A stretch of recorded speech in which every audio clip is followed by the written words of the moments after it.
నేను ఈ కెమెరాలన్నిటి ముంగట కూర్చుంటా, నువ్వు కూడా రా, ఇద్దరం కలిసి ఆ లైట్ డిటెక్టర్ పరీక్ష పెట్టుకుందాం.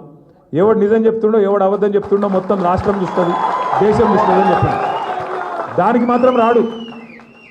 మాత్రం రాడు. కానీ బడేబాయి చోటేబాయి మాత్రం మంచి అండర్స్టాండింగ్లో తాల్మెల్తో నడుస్తారు. మీరు చూడురి, మధ్యలో పాపం ఆటలు అరటి పండు లెక్క రాహుల్ గాంధీ అయిపోయాడు. అరే పాపం ఆయన ఏం తెలియదో ఆ పెద్ద మనిషికి, కానీ ఆయనను పిచ్చోని చేస్తుండ్రు రేవంత్ రెడ్డి. ఆడ రాహుల్ గాంధీ లొల్లి పెడతా ఉంటాడు ఉత్తరప్రదేశ్లో. ఏమని? అదాని మంచోడు కాదు, చాలా చెడ్డోడు, దేశం మొత్తం గబ్బులు లేపుతుండు అని ఆయన అంటాడు. అదాని చోర్ హే అంటాడు. ఈయన ఏం చెప్తాడు? నై అదాని చాలా గొప్పోడు, చాలా మంచోడు, చాలా పెట్టుబడులు నేను ఆహ్వానిస్తాను ఆయన దగ్గర తీసుకొని అల్మించుకొని ఆయనతో పాటు ఇలా వ్యాపారం చేస్తూ ఉన్నారు రేవంత్ రెడ్డి గారు. అంటే ఒకటి కాదు, ఇట్లా చెప్తే ఎన్ని ఉన్నాయంటే, గుజరాత్ మోడల్ బేకార్ అంటాడు రాహుల్ గాంధీ, ఈయననేమో గుజరాత్ మోడల్ షాందార్ అంటాడు. లేదు షాందార్ మోడల్ గుజరాత్, అక్కడ ఉన్నదే నేను చేస్తా అంటాడు. ఒక్కటి కాదు, ఇట్లా చెప్తే ఒకరినొకరు కాపాడుకుంటారు. ఈయన అక్కడ బామ్మర్దికి వర్క్ ఇస్తే ఆయన ఇక్కడ బీజేపీ ఎంపీకి వర్క్ ఇస్తాడు. మొత్తానికి ఇద్దరు అలైబలై చేసుకొని ఆటలు అరటిపండు మాత్రం రాహుల్ గాంధీ ఎప్పుడో దెబ్బ పడుతుంది. ఇవాళ నేను చెప్తున్నా, యాది పెట్టుకోరు, ఎప్పుడో దెబ్బ పడుతుంది రాహుల్ గాంధీకి, తెలియకుండానే పడుతుంది అది కూడా పాపం. ఎందుకంటే రాహుల్ గాంధీ ఈయన నా మనిషి అనుకుంటాడు, మోడీ గారేమో ఈయన నా మనిషి అనుకుంటాడు. ఇక ఆటలు అక్కడ నడుస్తూ ఉన్నది ఢిల్లీలో. నేను మీ అందరినీ ప్రార్థించేది ఒకటే, ఇవాళ కేసీఆర్ గారు 10 ఏళ్ల పాటు పరిపాలన చేసినప్పుడు ఆర్మూర్ ఎట్లుండే, ఆర్కేపురం ఎట్లుండే, మొత్తం తెలంగాణ ఎట్లుండే నాకంటే బాగా మీకే కనబడతా ఉన్నది. ఎన్నికల ముందు చూస్తేనేమో రేవంత్ రెడ్డి గారు కాంగ్రెస్ వాళ్ళు జాతరనే జాతర. ఏం జాతర?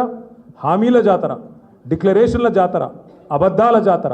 ఎక్కడికక్కడ ఇష్టం వచ్చిన వాగ్దానాలు చెప్పిండ్రు ఎన్నికలకు ముందు హామీల జాతర, అబద్ధాల జాతర, డిక్లరేషన్ల జాతర. ఎన్నిక అయిపోయినా ఇంకేమన్నది? అలా చెప్పుల జాతర. ఏడ చూసినా చెప్పులు కనబడుతున్నాయి లైన్లలో. మొత్తం యూరియా కోసం కిలోమీటర్ల లైన్లు. కొత్త సినిమా రిలీజ్ అయితే ఉరుకుతారు చూడు, తలుపులు తెరవంగానే ఒక అట్లు ఉరుకుతారు రైతులు. ఇవాళ ఒక్కొక్క దగ్గర తలుపులు బంద్ పెట్టి ధన్మని తెరిస్తే ఎగవడు ఉరుకుతున్నారు ఒకళ్ళ మీద ఒకరు. అలా కుంటోళ్ళు ఉన్నారు, పాపం నడవరాని వాళ్ళు ఉన్నారు, వయసు మళ్ళిన వాళ్ళు ఉన్నారు, చిన్నపిల్లలు ఉన్నారు. ఇవాళ మొత్తం అవస్థలు పడే పరిస్థితి వచ్చింది. ఆలోచించండి, ఎందుకు ఈ పరిస్థితి వచ్చింది? మనం ఆదమరిచినాం కాబట్టి వచ్చింది. ఇవాళ పొద్దున్న తమ్ముడు నాకు అలా సోషల్ మీడియాలో ఒక పోస్ట్ పెట్టిండు. బడంగుపేటలో మా అక్క అద్భుతంగా లైబ్రరీ కట్టిందని ఆ తమ్ముడు ఫోటో వీడియో తీసి అద్భుతమైన వీడియో పెట్టిండు, ఎంత బాగా కట్టిరు లైబ్రరీ అని. ఆ తమ్ముడికి నేను ఏం చెప్పినా అంటే, తమ్ముడు ఈ ఒక్కటే పని కాదు, ఇంకా చాలా పనులు చేసినాం, అటువంటి లైబ్రరీలు మా అక్క చాలా కట్టింది. కానీ దరిద్రం ఏంటంటే మేము చెప్పుకోలేదు, మేము చెప్పలేదు, మీరు చెప్పలేదు.